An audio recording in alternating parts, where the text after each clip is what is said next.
Hello, Guillermo Vidal here, your host for this program titled Aging Fearlessly, where we talk about building our best life no matter our age.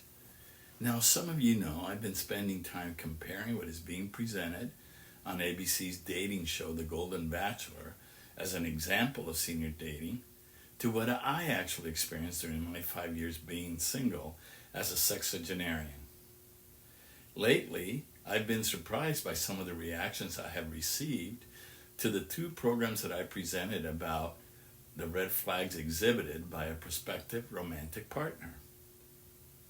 Now, I realize we're all different with individual perspectives, but I offered the red flags advice as what I thought to be a common sense practice to use when trying to determine your compatibility with a prospective romantic partner.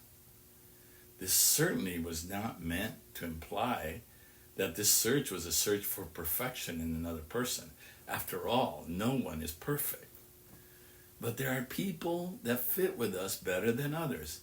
And as you get older, you have less time and less life to waste with a person who's just not compatible with you.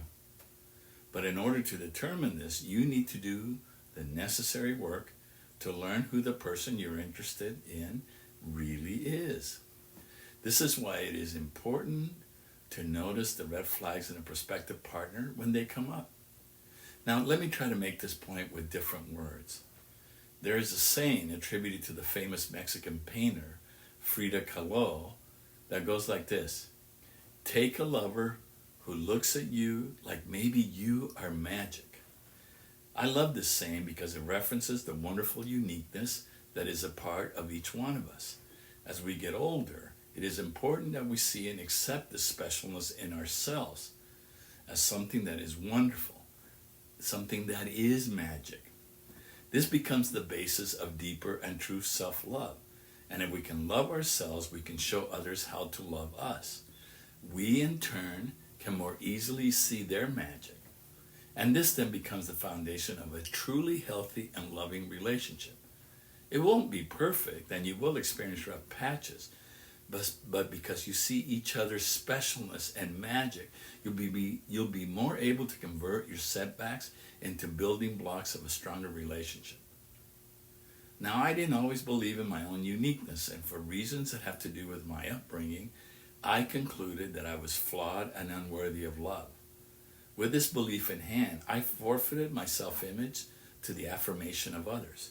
In love relationships, I acquiesced to the desires of my partner as the ransom I thought I needed to pay to have their love.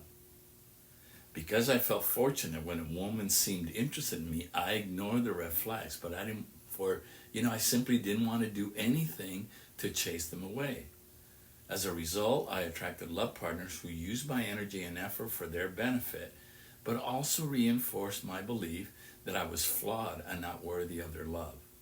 Now, make no mistake, I'm not blaming my ex-partners for the failure of my relationships, for I was a party to every decision made or not made that hurt the relationship. I own up to the fact that the lack of self-worth that I brought into the relationship was just as harmful as the controlling behaviors my partners brought into it as well. I had to change my beliefs to make progress.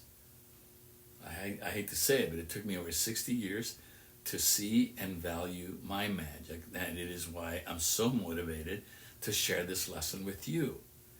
So here it is. You should look for a romantic partner who sees your magic and you theirs. But some people possess character traits that will make it impossible for them to see your magic.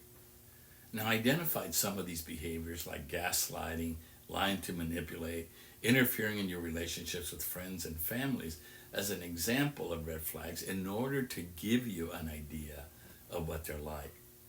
Now, most of these red flags are narcissistic behaviors that make it impossible for the bearer to see anything but their wants and needs.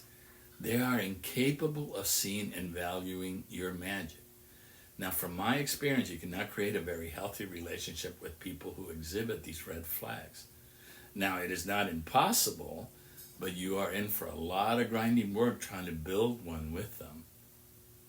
I believe you deserve better, and why I encourage you to not ignore these red flags when they present themselves, and move away from the people who exhibit them. Okay, that's enough for today.